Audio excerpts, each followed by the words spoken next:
Hola, hoy les vengo a hablar sobre la epidemiología, conceptos, usos y perspectivas. La epidemiología es una ciencia que se encarga de estudiar los factores que afectan la salud de las poblaciones. A pesar de que sus raíces se remontan a tiempos antiguos, la epidemiología, tal como la conocemos, se consolidó en el siglo XIX, cuando se empezaron a desarrollar teorías modernas sobre las causas de las enfermedades. En su definición actual, la epidemiología no solo se enfoca en las enfermedades infecciosas, como muchos podrían pensar.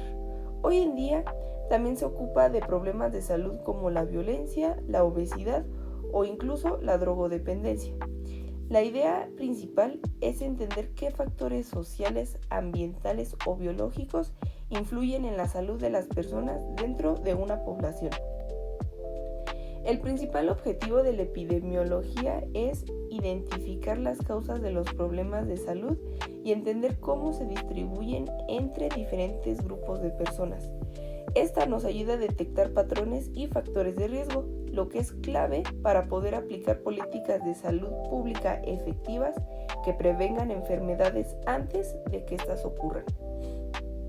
Si bien la epidemiología comenzó siendo una ciencia empírica en el siglo XIX, pero con los avances en medicina, la disciplina se fue profesionalizando. Con el tiempo, esta ha ido evolucionando, adaptándose a nuevas realidades, como la aparición de nuevas enfermedades o problemas de salud pública, y ahora abarca un campo mucho más amplio de estudio. La epidemiología tiene aplicaciones muy prácticas en la vida cotidiana. Por ejemplo, es esencial para controlar brotes de enfermedades, como lo vimos en la pandemia de COVID-19. Además, ayuda a estudiar la prevalencia de enfermedades crónicas como la diabetes y a identificar factores de riesgo como el tabaquismo o la mala alimentación. Gracias a esto, se pueden diseñar políticas preventivas que ayuden a mejorar la salud pública. En resumen, la epidemiología es fundamental para entender la salud de las poblaciones y para tomar decisiones informadas en salud pública. Esta nos permite no solo identificar los problemas de salud, sino también adelantarnos a ellos mediante la prevención. Con los nuevos desafíos de salud que estamos enfrentando, como las enfermedades emergentes o los cambios sociales y ambientales, la epidemiología se va a ir convirtiendo en una herramienta esencial para mejorar nuestra calidad de vida. Muchas gracias. Tenemos los métodos cuantitativos, que los métodos cuantitativos son, primero ¿qué es el método epidemiológico? Y bueno, este es el cual aplica el método científico hacia la epidemiología para explicar el fenómeno o proceso de salud de enfermedad razonablemente fundamentado en una población. De esta forma busca conocer las características y el desarrollo de las enfermedades que afectan a una comunidad con el fin de tener dominio sobre las mismas y transformar favorablemente el estudio de salud de la población. Y bueno, tenemos como dato que los tratamientos que no son válidos son los que no tienen cierta validez científica, y que es importante acudir con los protocolos para que tenga la validez. Después seguimos con la caracterización de este método, el cual nos habla de que es un método ordenado que contempla las variables del tiempo, lugar y persona, como el lugar, tiempo y espacio. Nos habla sobre una observación, la cual compara y caracteriza. También nos habla de una comparación, la cual se enfoca al analizar, y de una proposición sobre intervenciones, las cuales, la observación, la comparación y la proposición son fases de este mismo. También nos habla sobre que describe las observaciones sistemáticas y protocolizadas, es decir, basadas en normas y estándares de procedimientos. nos habla sobre la medición de los hechos observados en la realidad y pues que obliga a reconocer que la información numérica está sujeta a variación aleatoria o por azar. La medición debe garantizar validez y confiabilidad de los datos.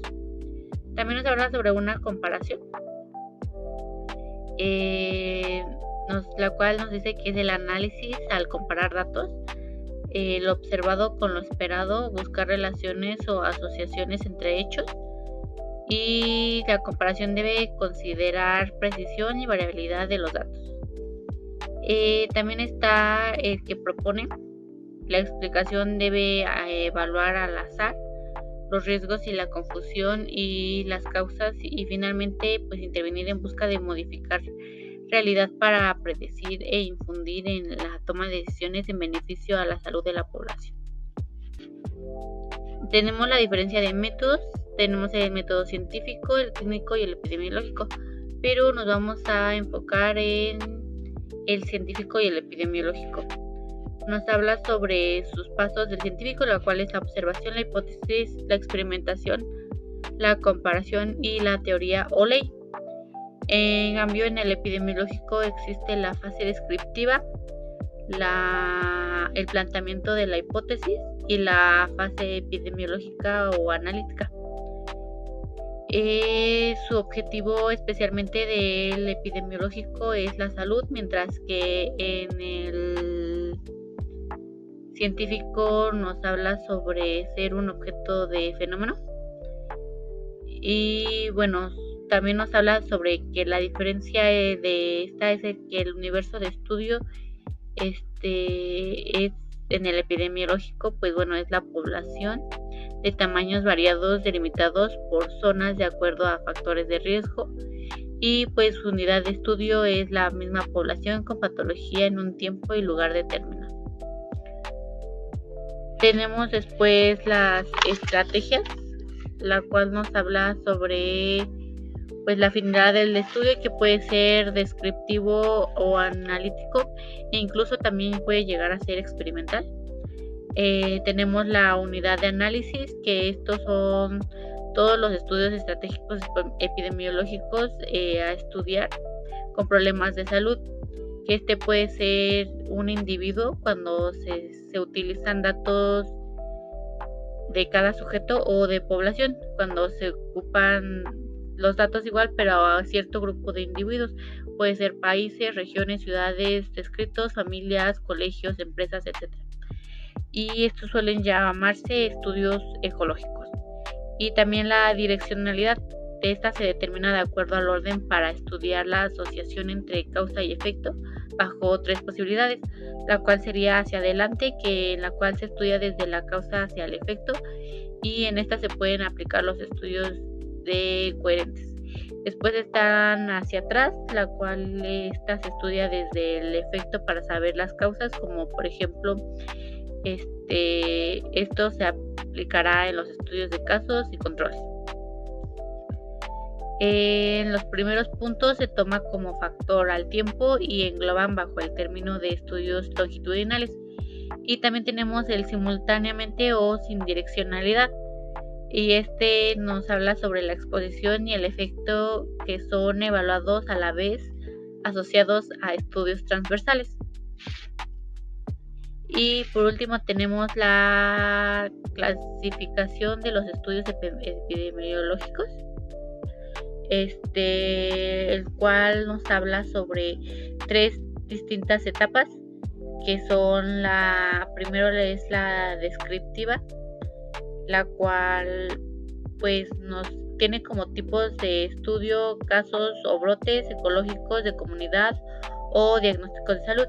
Después está la etapa 2 o el analítico, el cual nos habla sobre los tipos de estudios que pueden ser de coherente, retrospectiva o prospectivos, en caso de controles y prevalencia. Y por último tenemos el experimental, que pues es de ensayos clínicos, ensayos de campo, ensayos comunitarios, experimentales naturales o cuasi experimentales. Hablaremos de la epidemiología en un contexto sociológico. Nos basamos en el artículo La epidemiología en el pensamiento científico. La epidemiología, a simple vista, parece ser una ciencia, la cual cuantifica y analiza lo que solemos asociar con la estadística, la matemática y las ciencias biológicas. Sin embargo, el artículo nos ayuda a comprender desde un punto de vista mayoritariamente sociológico, abordando corrientes como el normalismo, el empirismo lógico, el falcionalismo, el positivismo y una lógica científica. El artículo nos ayuda a analizar diferentes teorías sociológicas, la cual van a estructurar el estudio y el método científico para la epidemiología. Una de estas corrientes o teorías es el empirismo lógico. El empirismo lógico se basa en observaciones y experiencia asociada, y esto lo asociamos con el método científico y el uso estadístico de la epidemiología. También tenemos el falsacionismo, donde Karl Popper menciona que una teoría no puede considerarse verdadera o absoluta. Esta puede ser falseable y hay diferentes posibilidades, por el cual esto se asocia a la epidemiología con la estructura del método científico y cómo puede fallar en modelos estadísticos en epidemiología. Otra de las teorías que aborda es el nominalismo. El nominalismo, como rama del positivismo, nos dice que la epidemiología categoriza las enfermedades en términos cuantificables. Además, menciona un problema con la fiabilidad de los resultados y debido a la subjetividad de los síntomas. Recordemos que las enfermedades siempre van a tener como base síntomas y signos, y en el caso de los síntomas son parámetros no tan creíbles para ser cuantificables.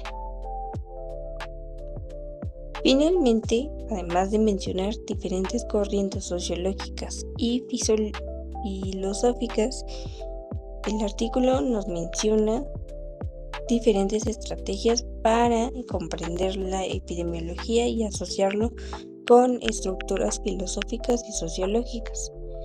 En esto tenemos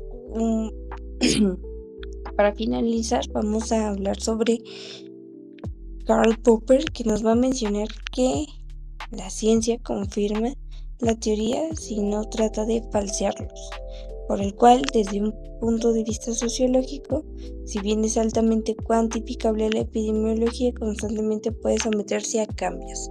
A pesar de que la epidemiología se va a basar en modelos estadísticos y principalmente va a ser una rama que deriva de las matemáticas y la biología, esta puede ser cambiante debido a que entramos en una rama que es poco estudiado como la sociología. La sociología nos va a hablar de los cambios estructurales en la sociedad. Esta va a influir altamente, no solo en modelos epidemiológicos, sino también en los cambios de las sociedades y cómo van a reaccionar tanto biológica y como socialmente a una enfermedad, y cómo van a presentar los signos y síntomas, por el cual esta información, si bien es muy cuantificable, como lo menciona Karl Popper, también se someterá a distintos cambios, por el cual tenemos que estudiar la epidemiología como una rama matemática, pero también como una rama subjetiva en el lado sociológico y una rama biológica, la rama en la cual el área de la salud comprende a mayor medida. Ahora les voy a hablar sobre el tema de epidemiología y salud pública en la epidemia de la COVID-19. Es importante conocer los diferentes conceptos que es endemia, epidemia y pandemia. Primero, endemia pues se entiende como la presencia constante de una enfermedad en una población. Los niveles de casos son relativamente estables. Sin embargo, en la epidemia, estos ya va a ser el aumento repentino del número de casos de una enfermedad por encima de los valores esperados en una población. También va a ser de carácter temporal y variable en intensidad y gravedad. Después, en pandemia se entiende como, o más bien se refiere a una epidemia que se extiende por múltiples países o regiones. Es importante. Después tenemos lo que es la evaluación del nivel de transmisión de una epidemia. Es importante conocer los diferentes tipos de casos. El primero es caso sospechoso, que van a incluir los síntomas y criterios clínicos. Algunos síntomas en pacientes con infección respiratoria aguda son la presencia de tos, fiebre, la sensación de falta de aire, dolor muscular, diarrea, dolor torácico o cefalea. Y también el segundo caso es el caso probable, que en van a entrar los criterios clínicos y radiológicos, también los resultados de pruebas, que pueden ser pruebas no concluyentes. El tercer caso es el confirmado con infección activa, que van a ser, o más bien van a entrar en las personas que cumplen con criterios clínicos de caso sospechoso y con una prueba diagnóstica de infección activa que sea positiva. También van a entrar las personas que cumplen criterios clínicos de caso sospechoso con una prueba diagnóstica de infección activa negativa y resultado positivo a IgM por serología de alto rendimiento. Y por último van a entrar las personas asintomáticas con prueba diagnóstica de infección activa positiva con IgG negativa o realizada con infección resuelta. Después tenemos lo que es el caso confirmado con infección resuelta, que pues son las personas asintomáticas con serología y IgG positiva independientemente de la serología, del resultado de la prueba diagnóstica de infección activa. Y por último tenemos el caso descartado, que pues va a ser el caso sospechoso con una prueba diagnóstica de infección activa negativa. También el IgM va a ser negativo. Y después tenemos lo que son las pruebas diagnósticas, que van a ser dos. La primera va a ser detectar el ARN viral mediante el diagnóstico molecular por el RT-PCR, que es la reacción en cadena de la polimerasa con transcriptasa inversa. Pues esta va a ser una técnica muy sensible y específica, ampliamente utilizada y estandarizada en los laboratorios de microbiología. También es compleja, necesita personal preparado y los resultados en condiciones óptimas. Habitualmente no van a estar disponibles en un periodo inferior a 12 a 24 horas. Después tenemos lo que es la detección de antígenos, que va a ser mediante el exudado nasal, también conocida como técnicas rápidas. Pueden proporcionar un diagnóstico rápido de 15 a 20 minutos en el lugar de atención sanitaria mediante un procedimiento sencillo y de bajo costo.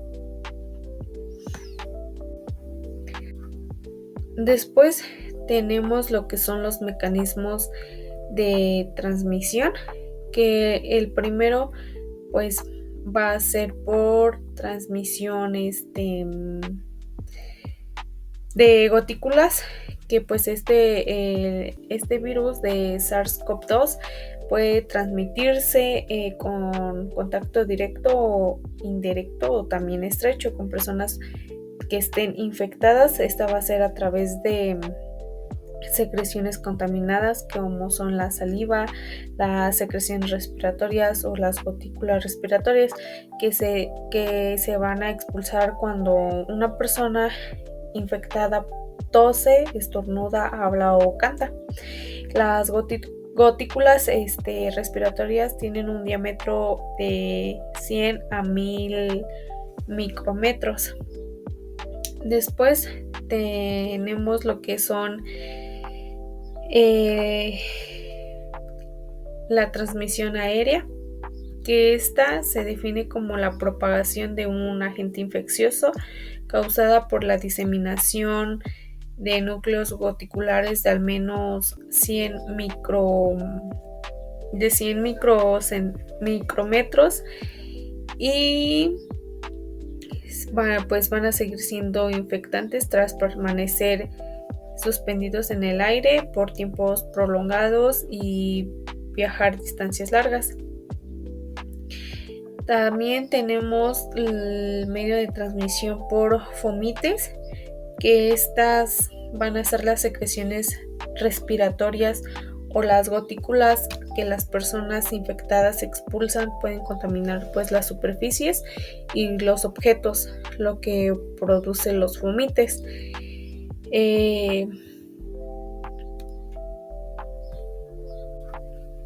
Después vamos a hablar sobre el aislamiento y protocolos, que es importante conocer los criterios de duración de los aislamientos. Por ejemplo, en personas que dan positivos a un RCP-RT, el aislamiento va a ser durante 1 a 2 semanas en el caso de las personas asintomáticas y hasta durante 3 semanas o más en el caso de pacientes que cursan con enfermedad leve o moderada.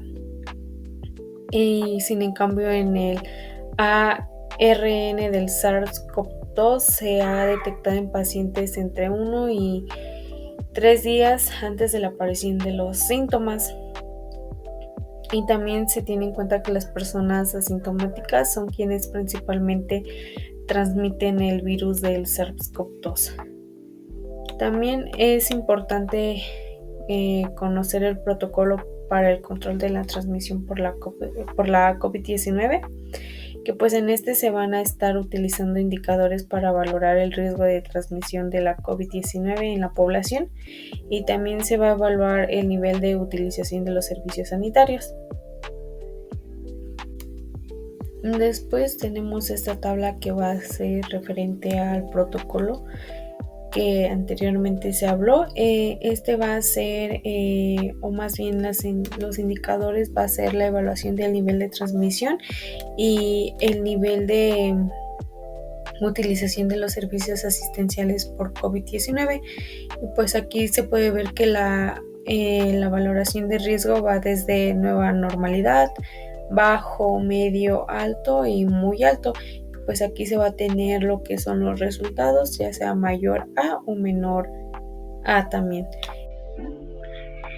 Después tenemos los fundamentos de epidemiología, que bueno, para introducirnos nos habla de que la epidemiología trata de explicar el problema de la enfermedad como un proceso, como una secuencia de etapas que no se encuentran demarcadas en un sentido estricto, sino que están interrelacionadas entre sí y a la vez pues enmarcadas dentro del contexto social en el área determinada. Después seguimos con la historia natural de la enfermedad, la cual esta tiene etapas. Está la etapa subclínica, que esta establece pues los primeros factores causando la. Después está la etapa clínica, que este es el desenlace final de la enfermedad. La etapa patogénica, que es la ausencia de la enfermedad, y la etapa prodrómica, que esta es la aparición de las primeras manifestaciones clínicas inespecíficas generales. Después seguimos con las estrategias de prevención, la cual nos dice que la salud pública tiene el propósito fundamental de promover la salud, prevenir la enfermedad, de curarla o aliviar cuando se presenta y de rehabilitar al enfermo. Hablamos de la promoción. La promoción de la salud tiene que ver con un esfuerzo con esfuerzos canalizados, no solo de protección específica contra ciertas enfermedades, sino para mantener o mejorar la salud de los individuos, de las familias, de las comunidades y de la población pues en general.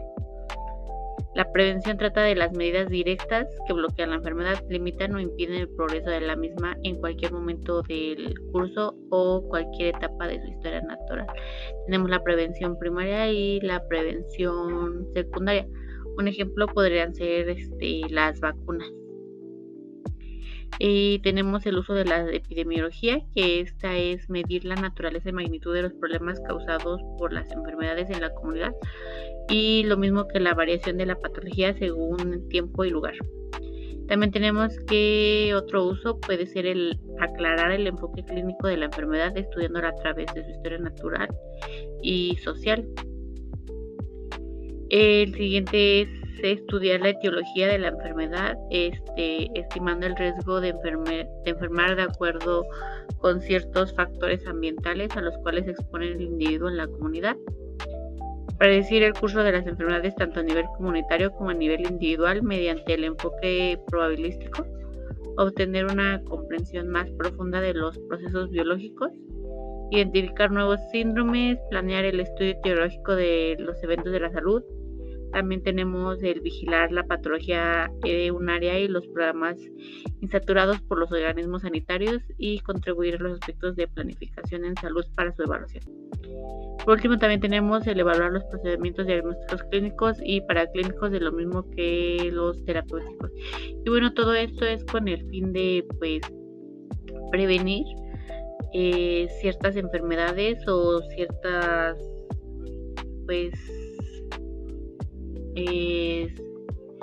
ciertas enfermedades que se puedan presentar, identificar cuál es la población en riesgo y buscar las medidas para poder frenar o evitar que avance la enfermedad. Y eso sería todo. Gracias.